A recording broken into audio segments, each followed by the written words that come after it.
All right. Hi, everyone. Welcome back. So today what we're going to be doing is, sorry, let me close the door. Door's open. Nice. Okay. So today we're going to be continuing our discussion on Cavity-QED.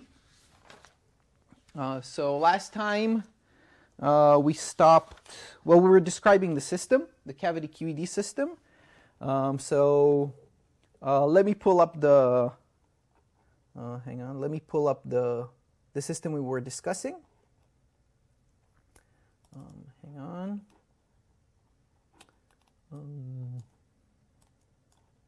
Can you see the share screen? Someone say yes. Yes. All right, great, excellent. Now, how do I, there we go. Now we need to go to the right page where we can see the drawing and continue our discussion. So what we're going to do today is we're going to continue the discussion. I'm going to finish describing the system, and then we're going to look at some experiments, basically the pages that I told you to go ahead and read, just so you can follow the discussion easier. And then in this hour, we'll complete our discussion of Cavity-QED. We will basically see how Cavity-QED is this essentially ideal system for showing the Jaynes-Cummings model and the dynamics there. So we're going to look at exactly the examples which we talked about. We're going to see how they come into play in that system. And then once we're done with that, we're going to start with circuit QED, which is superconducting qubits. And we're going to see that system, and I'll introduce you to that system. We'll see how that works as a technology. We'll have that the rest of basically the second lesson of today and all of next week. So hang on. We are page... No. Just a second. Okay, so this is where we were last time. So we were discussing the system. This is the system. And last time we discussed the atoms. We saw how these alkali atoms, which have basically a single valence electron, we saw that if we excite them to really high levels, we were talking about our qubit being represented at n equals 50 and n equals 51. So if we have two levels, we'll have, this will be n equals. We marked them as n51, right, like this, and, C51, a circular, and C50. This is basically the ground and excited of these atoms. So this is the discussion we had last time.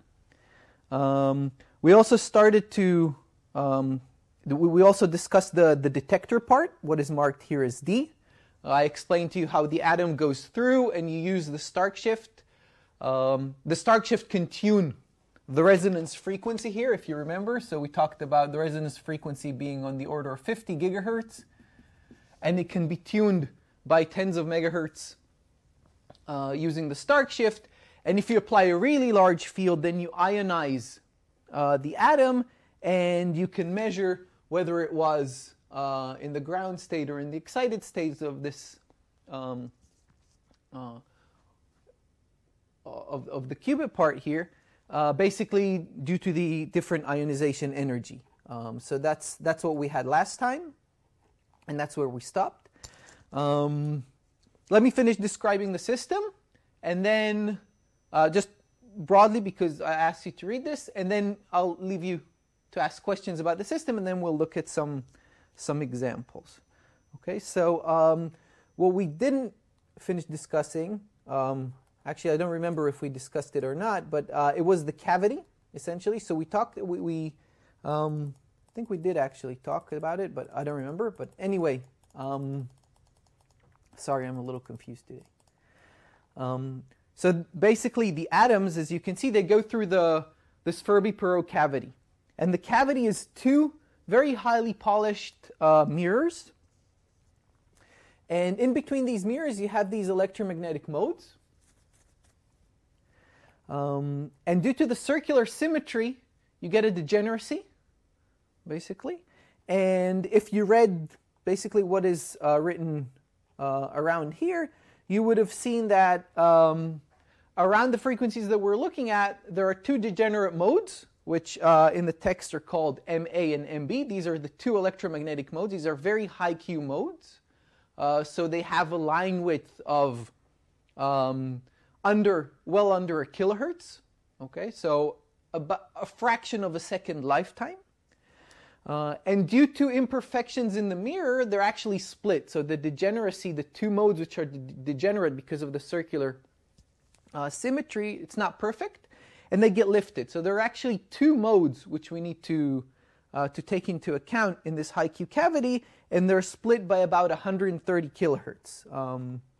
It should be there, okay? They're split by about 130 kilohertz, and they're named, you know, MA and MB for convenience. And those are the modes that are sitting in the high Q cavity. Hang on, let's look at the drawing.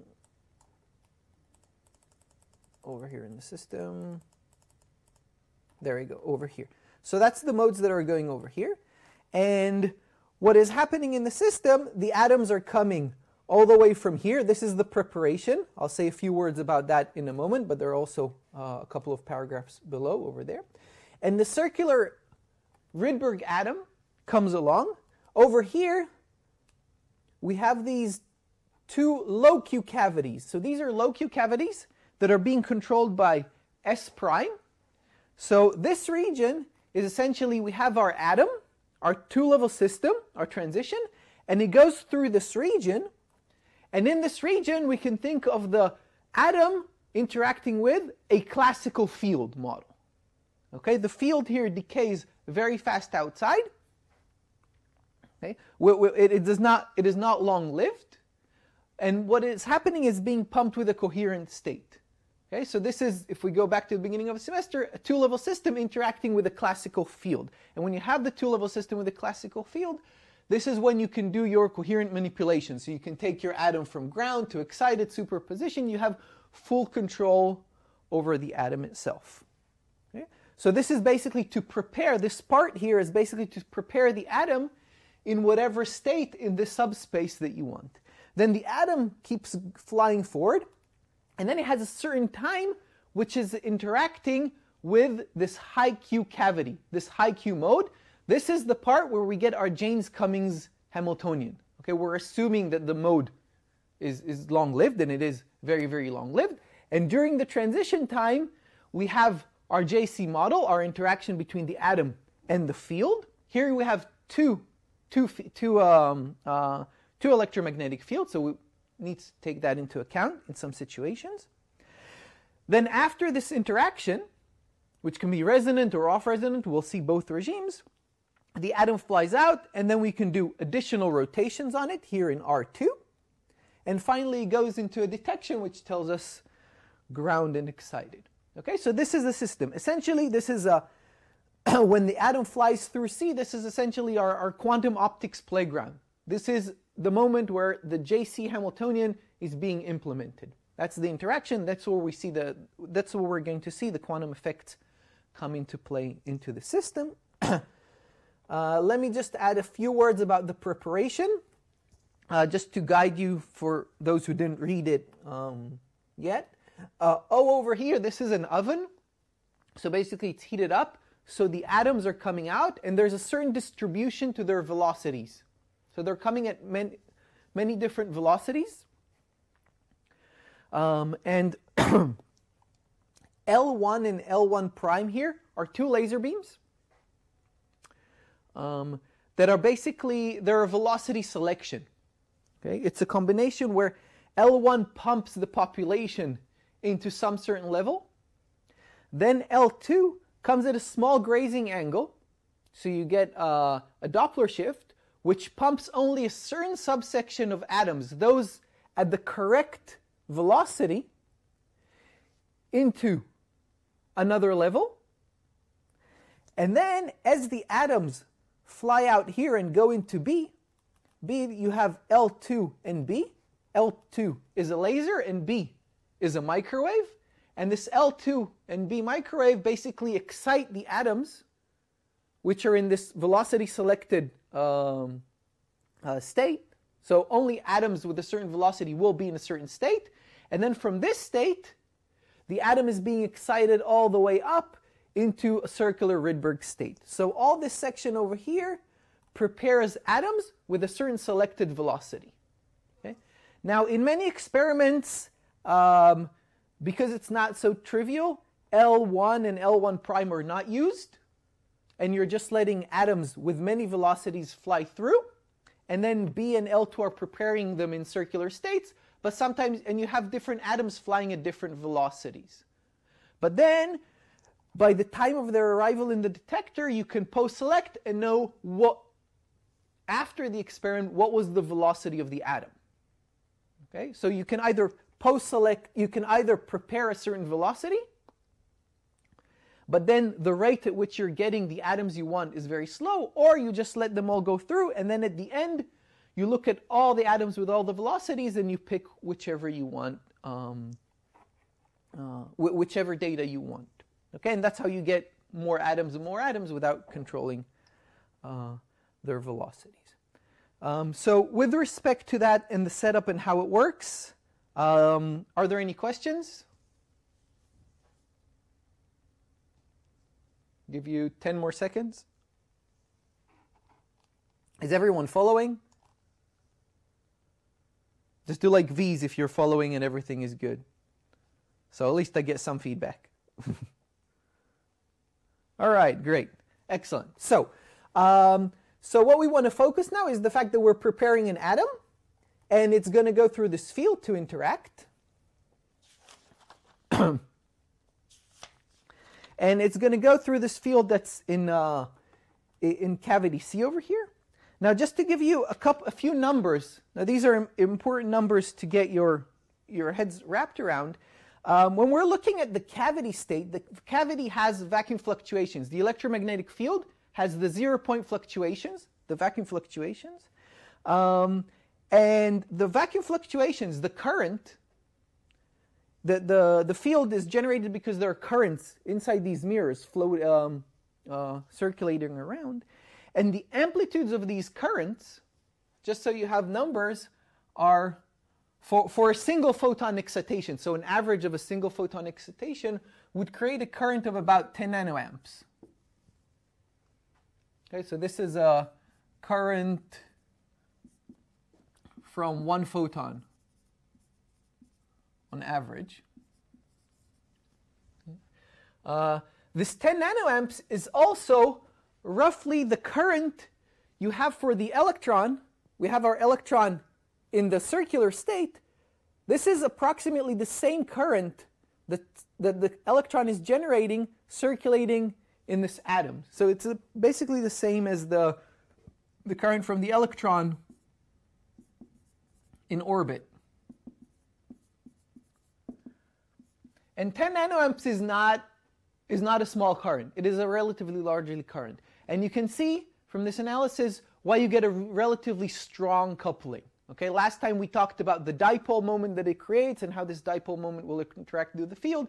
This is just to give you some numbers in terms of the currents, the physical currents that are being generated in the cavity and in the atom, and they're on the same scale.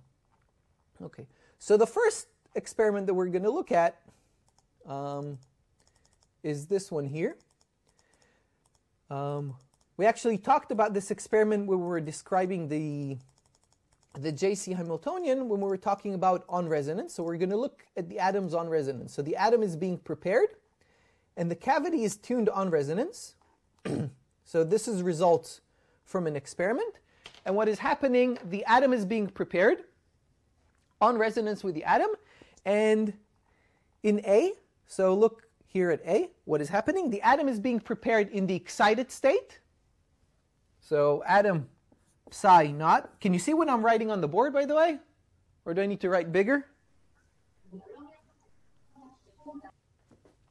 Because I know I'm on the small screen now, and you can see the share screen. Okay, so the atom is being prepared in E. The field is just sitting there in the vacuum state.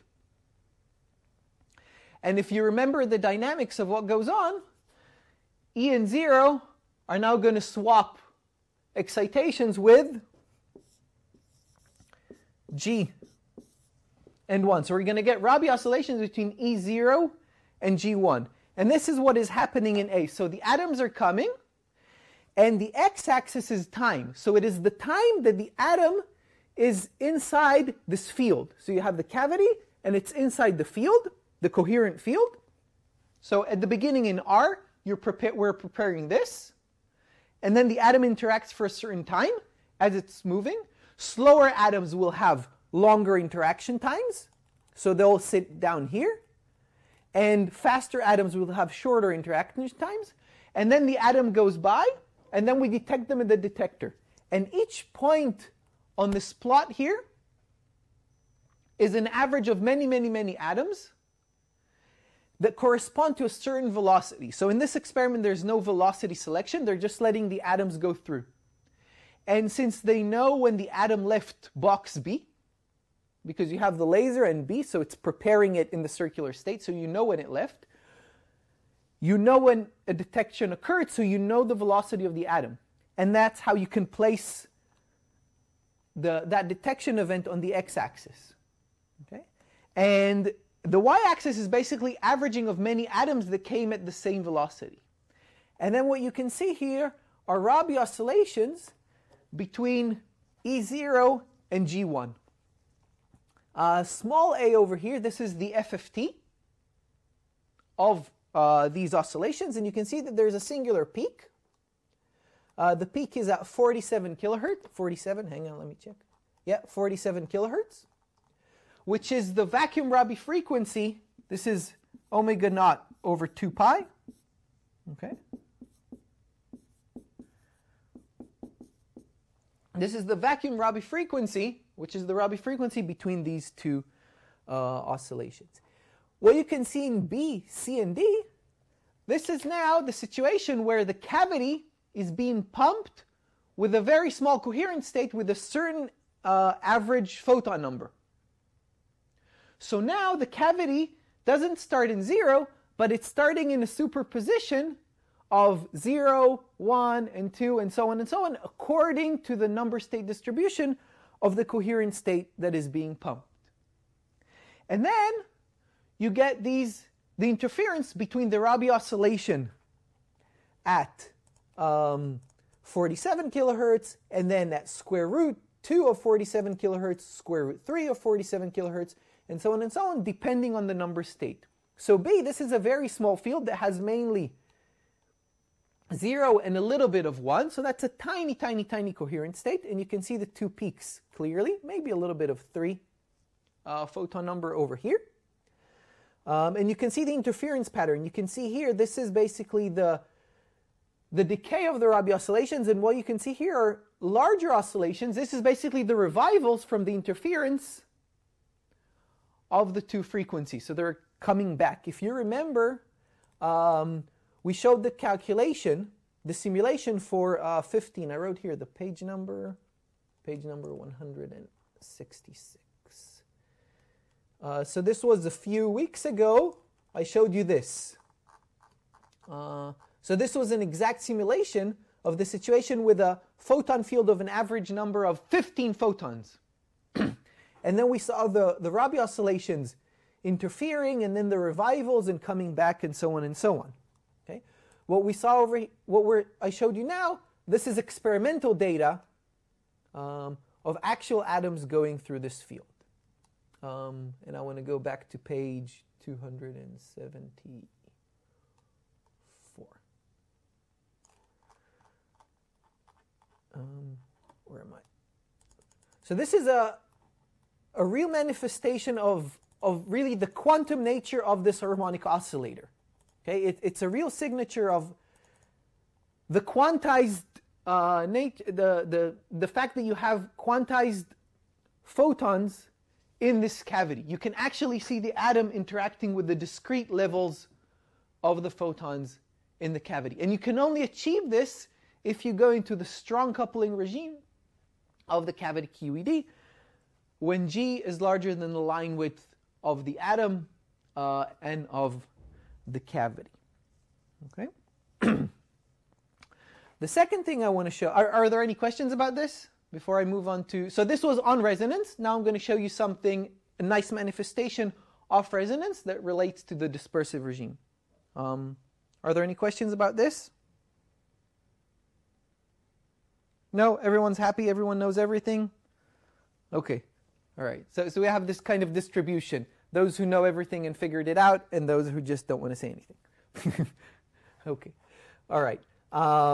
But you know, if you're not following and don't want to say anything, please interrupt and say something. Or you can email me afterwards and come talk to me afterwards if you're having a hard time following stuff. Okay? But I really think, you know, if you just relate this all the way back to the Jaynes-Cummings model, all we're doing is seeing manifestations of this thing. Okay? The second thing I want to show you relates to the dispersive approximation.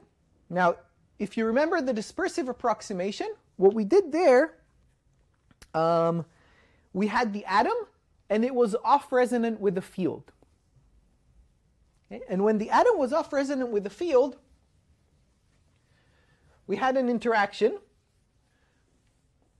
So instead, we didn't have any more the resonant interaction, which is A sigma plus A dagger sigma minus. But we had this interaction chi A dagger A sigma Z. This was interaction. But when we went from here to here, doing the dispersive approximation, there was an additional thing that happened. The frequency of the atom and the cavity slightly renormalized.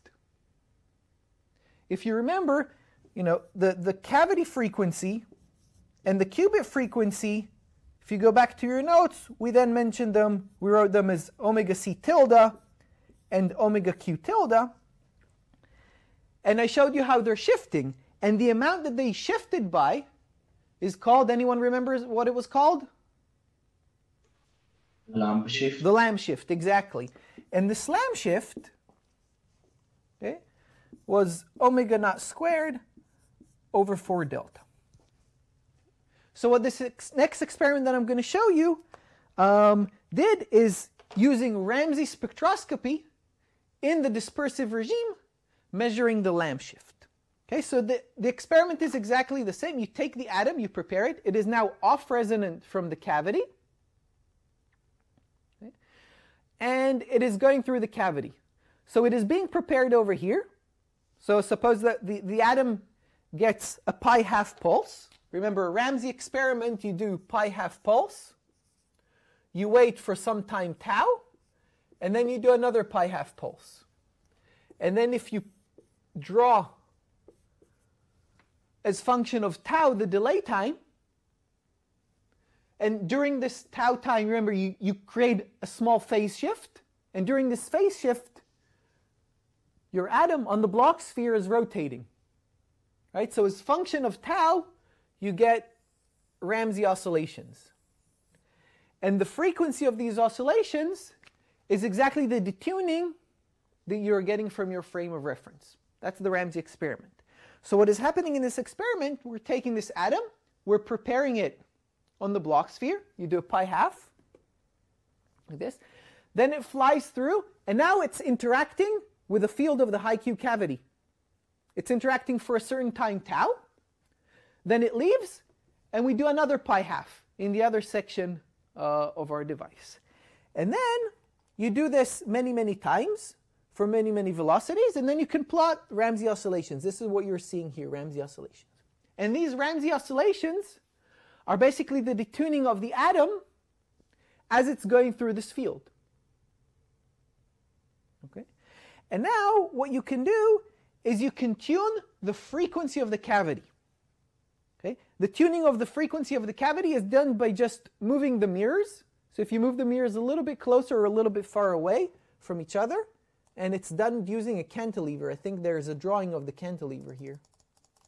I'm pretty sure I remember that. Yeah, see? There's like a little cantilever which can very finely tune the cavity. So you can change the frequency of the cavity. And if you plot the frequency of these Ramsey oscillations, where am I? There you go. So the frequency of these Ramsey oscillations, if you plot them, this is, by the way, the section that explains what I'm talking about here. You plot the frequency of the Ramsey oscillations as function of the detuning of the cavity, you can extract the Lamb shift. Okay? It's exactly this term that is moving the frequency of the atom, right? You change delta. Basically what you're doing is you're changing this delta.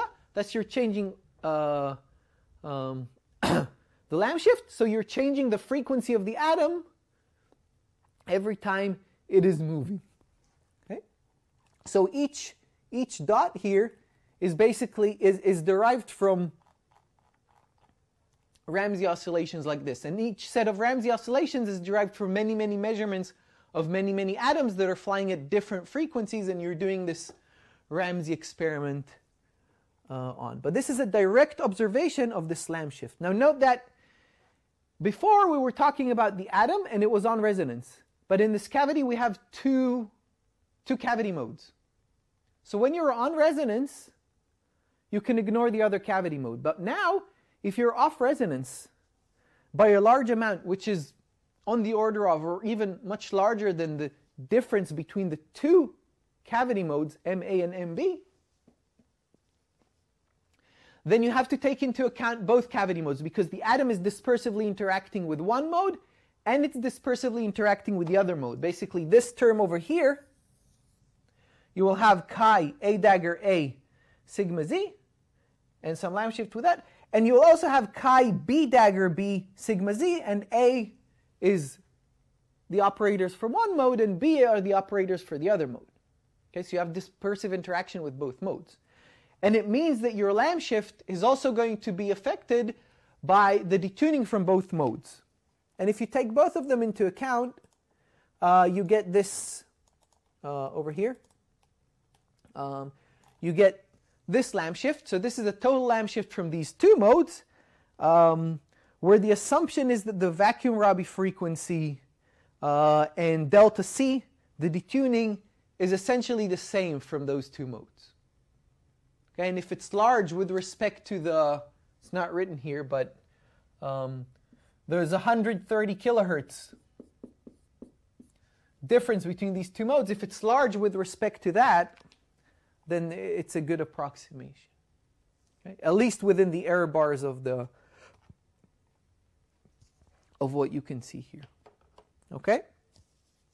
So this is this experiment. So these two experiments that I just showed you are really a distinct signature of one, so the on-resonant regime of the atom and the field, and two, the off-resonant dispersive regime of the atom and the field. Okay. Any other questions about this? About these demonstrations? Okay, so these were like, let's call it, these are, so these demonstrations really come to show the quantum nature of light. And these really were pioneering experiments. But you can take the system to the next step, and what I'm going to show you now are how you can do these experiments and think more about quantum information in the system. So about qubits and excitations and swapping of excitations in the context of quantum information. Okay?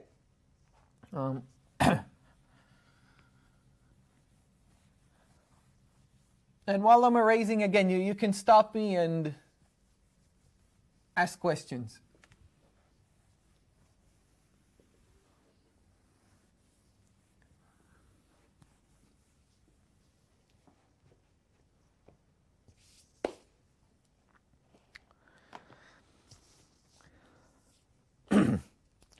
Okay, so so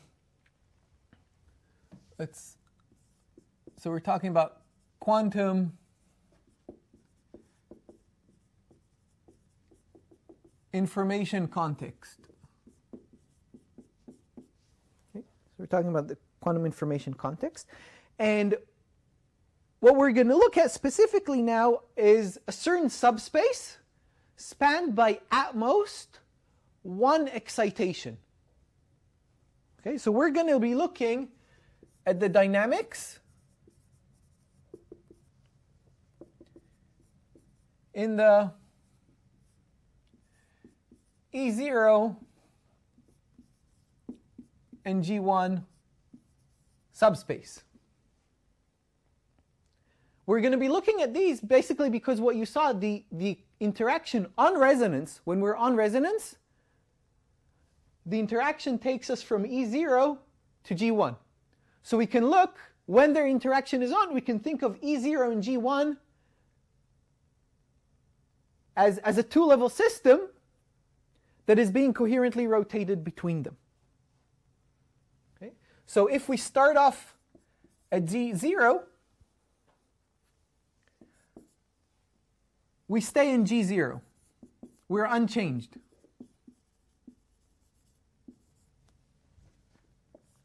If we start off at E1, what happens?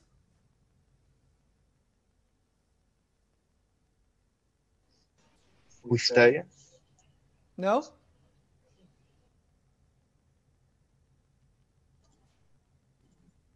In the actual Hamiltonian, consider all levels. Consider all the levels. What will happen to G1, to E1? G2. Exactly. You will oscillate with G2. So this is bad. Not bag, bad. Sorry. I wrote bag. So this is bad. Okay? We're going out of the subspace. And if we're in E0, we're going to go to G1. Sorry, actually, we're going to go to minus G1. So let me write it specifically. If we're in E0, we go to minus G1. And if we're in G1, we go to E0. So this is the two-level system that's doing these oscillations. This is unchanged, so we don't care too much about that, meaning that if we're in this state, nothing bad happens. But if we're in this state, this is bad. Okay, so we're going to construct the situation such that this does not occur. If this occurs, we can ignore, and the dynamics all happen inside the subspace. And within this context, we're going to define in this subspace 3 pulses, as you can see on the screen, a pi half, a pi, and a 2 pi. Okay, now pi half pulse basically takes us, a pi pulse takes us from E0 to minus G1, and G1, it takes it to E0. That's the pi pulse. A pi half pulse, on the other hand, takes us from E0, where is it going to take us to?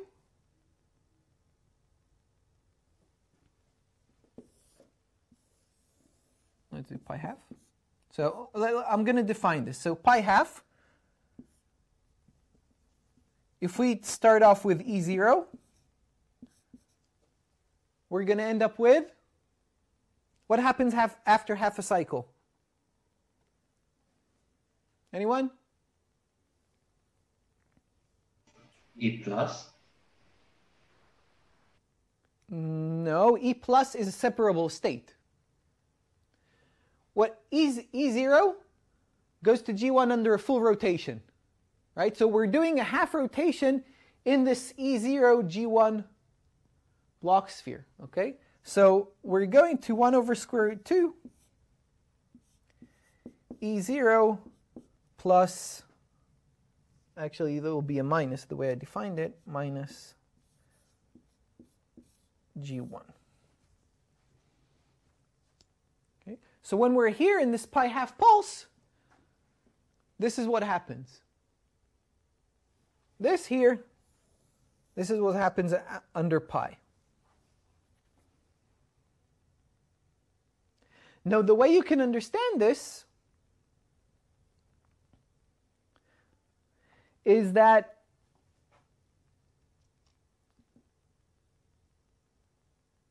E0, if you start with E0, or if you wait for pi half time, what is happening is that you're creating here a Bell's pair. Okay? If you think of your qubit, okay, so we talked about the subspace, but you can also think of it of an atom qubit, which is composed of G and E, and a field qubit, which is composed of 0 and 1. And what is happening is that you're preparing your system such that this qubit is excited, this qubit is in ground. Now you get this interaction over here, and what happens? The atom flies off, and they're in a Bell pair. You've entangled your field qubit with your atom qubit. Okay, so the pi half entangles the field and the atom qubit. Does that make it clear, this explanation? Do a V if it's clear and you're happy with that. All right. 50% are happier with that. Great.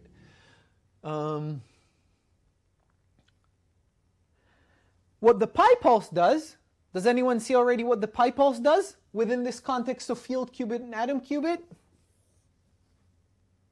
So if you start with E0, what happens? You go to G1. If you start with G1, you go to E0.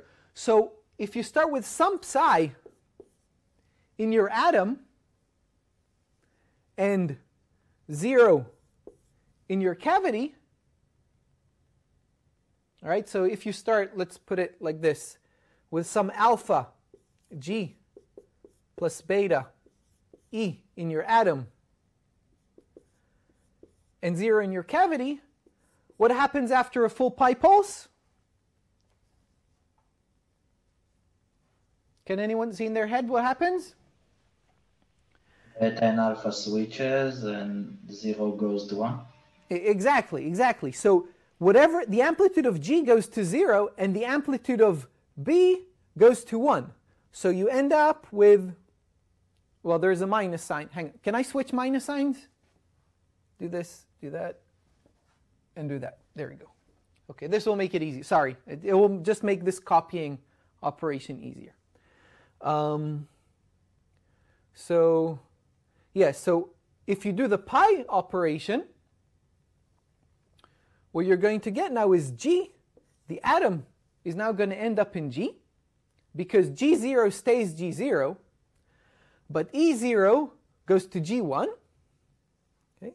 And then you stay with G in the atom and alpha 0 in the field plus beta 1 in the field. Okay, so you can think of the field as a memory. The atom comes with some arbitrary state, it interacts, it copies the state to the memory, and goes off. Okay. And in this context, you can think of the following experiment. Think of, can I erase this? I'll erase this over here. You can think of a copying experiment. So suppose that you have one atom, and you want to copy the state of that atom to another atom. Okay, so let's call this example 1. You can do this by simply interacting two atoms with a field with a pi pulse. So you do pi and another pi. Okay? So you have your atom, and it starts in some field. You velocity select it, right? Then you prepare it in some arbitrary state. It interacts. After the interaction, it flies off. It's in the ground state, but the field now has alpha 0 plus beta 1. That's after this first pi. Now you send in another atom. The second atom that you send in starts off in the ground state. So your second atom starts off in the ground state. And then it interacts with this field. What happens after the interaction? After the interaction, the field goes back to 0. And the atom, the new atom, is now at G plus beta 1.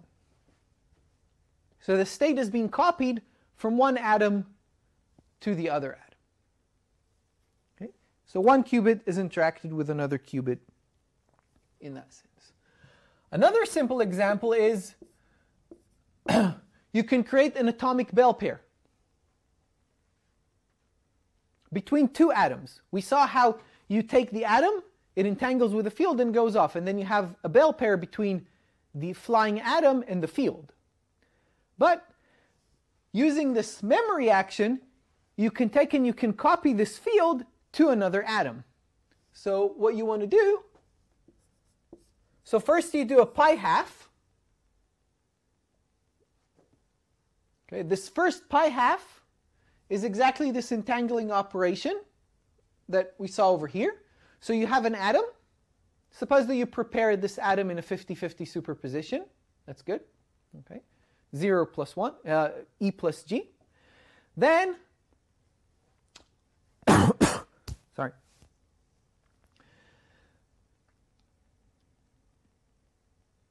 Or let's make it simpler even. You start the atom in the excited state. Okay, make it simpler. Start the atom in the excited state, just like here, and then it goes through the field, and it ends up in a bell pair. So we have one atom that's flying, and the other atom, and the field is right here. So we're in this situation. And then the next atom comes along. The next atom that comes along is going to be also in G. But the field, according to this pi interaction, is just going to swap the information with the atom. Okay? So whatever function, okay, whatever wave function was encoded inside the field is now going to be encoded in the atom. Okay?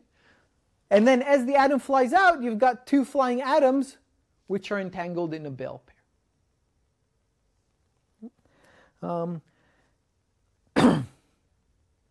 You can also entangle the two field modes doing these techniques. So think you have these two MA and MB, two field modes, and you can think about bringing the atom and then having it on resonance with one field. It creates an entangling interaction, and then you use the start shift to tune the atom to a different frequency. Then it interacts with the other field and flies off. It is basically the same protocol as here, only now you're interacting. The atom is acting as your memory, and your field is acting as your two field qubits, but you're basically doing the same operation. Okay, so you've got a lot of freedom here. And in the even more quantum information context, suppose you had really, really long-lived atoms, and they could fly out really far away, and you don't care how far away they fly, or they fly and then they wait for you, and you can keep collecting them, and so on and so on. You can think of these entangling operations as creating these chains, long chains, or even double chains of these entangled atoms. And entangling many atoms in the way you can create what is called a cluster state. And the cluster state is, for those who know, but also for those who don't know, it's a universal resource for quantum computation. Just like we said in the beginning, if you remember that if you have many qubits, if you have single qubit control and 2 qubit control, and then you can measure each qubit, that is sufficient for quantum computation. Another paradigm, which we're not going to discuss is the measurement-based quantum computer, where you create first a cluster state, which is many, many, many qubits. So think of each atom as a qubit. And they're all entangled with each other in a certain way. Basically, you're supposed to do control knot operations between them, which is you can map them out to these entangling operations. And then if you have this large cluster of entangled atoms, all you need to do now is measure them one by one and change the basis of your measurement according to previous results, and that is equivalent to a regular computation. Okay, I'm not going into the details of this. If you want, you can read up on this. It's called a one-way quantum computer or a measurement-based quantum computation. But since someone asked last week, can this be some platform for quantum computation, then in that sense, maybe you can think about it in that way. Okay, but only if you could collect all these atoms somewhere to create this large cluster state. Now, there was another experiment that I wanted to show you here. I'll go through it really quickly because we're ending the time of this hour, and then next hour I want to start with the circuit QED. But let me just get you to the main figure. So until now, we talked about these atoms and field entangling when everything was on resonance. You can also entangle two atoms, and someone asked about this last week. Who was it? I don't remember. If you can directly entangle the two atoms. I did. Who was that? Yotam? Yes. Okay, yeah. So you can see here in 538, this is exactly the experiment you do. And I want to show you this because it's interesting in terms of the dispersive Hamiltonian. So now what's happening is that you're sending two atoms and you're selecting their velocities such that they enter the cavity at the same time and exit it roughly at the same time. Okay? So you can think of a cavity, and inside there are two atoms, but now they're dispersively coupled. So they're both off resonant from the cavity, but they're going to be on resonance with each other. Now, if you remember the dispersive approximation, in the dispersive approximation, when we did the calculation, our interaction Hamiltonian went from being A sigma plus, A dagger sigma minus, it went to being chi A dagger A sigma z. Now that you have two atoms, if you go back, you will have two terms, right? This is going to be G1, something, something, and you're going to have another term, G2, for the second atom. It's going to be A. So this is going to be 1, atom number 1, and this is going to be A sigma plus 2 plus A dagger sigma minus 2. And if you do the dispersive approximation on this, from this one you're going to get chi 1 sigma z1, and from this one you're going to get chi 2 A dagger A sigma z2, but you're going to get another term if you do the calculation. And this other term basically looks like this, G1, G2, 1 over delta 1 plus 1 over delta 2, sigma plus 1, sigma minus 2, plus sigma plus 2, sigma minus 1. Now remember, delta is the detuning of your atom from your cavity field. Now let's assume that they're both detuned. So we have the cavity field, and both atoms are detuned the same. So let's set delta 1 to be delta 2, just for simplicity. And we can also set G1 to be equal to G2, also for simplicity.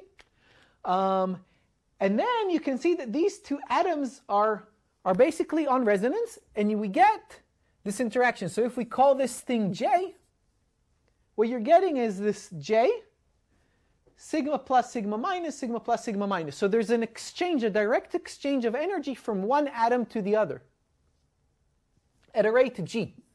Now note that this G is suppressed. It goes like G squared over delta. So it is second order. Okay, so it is much slower. So if this is the vacuum Rabi frequency, we're going to have, and delta is much larger than the G, so you're going to have a much slower interaction, but it is direct. Okay, so you have the two atoms, and then at this rate, they're exchanging their quanta with each other. The advantage of using this, by the way, the disadvantage is it's hard to set up the experiment. The advantage of this is that it's only second order sensitive to the losses of the cavity field. Remember, your high Q cavity field has some losses, but here, this whole thing is happening through virtual excitations. In the previous example, the atom was swapping its excitation to the field, then it was kept in the field, and then another atom came and took it along. During that time, that field can decay away outside. Here, you don't have that. You're only second order sensitive to that action. Okay, so that's that, and the details of this experiment you can read up in this section. Okay, so we're done with the system basically, and I think the main takeaway message is that it really is a pretty pristine playground, and one of the first playgrounds shown. And really, these demonstrations and these experiments that I showed you are the reason why Serge Haroche got the Nobel Prize for these things. It was really the first demonstrations of the quantum nature of light. Okay, this showing of the JC model. Okay, so this thing is really all about the JC model, and the key to it was really going into the strong coupling regime was where the Rabi frequency was much larger than kappa, the decay rate of the cavity, or gamma, the decay rate of the atom. This is really the reason why you couldn't see it in other systems. It's the isolation of the cavity field and the isolation of the atom and bringing them to interact strongly by creating these Rydberg atoms that have a strong dipole moment that give us this large Rabi oscillations. Okay, so does anyone have questions, or we can take a 10-minute break and move to the next chapter?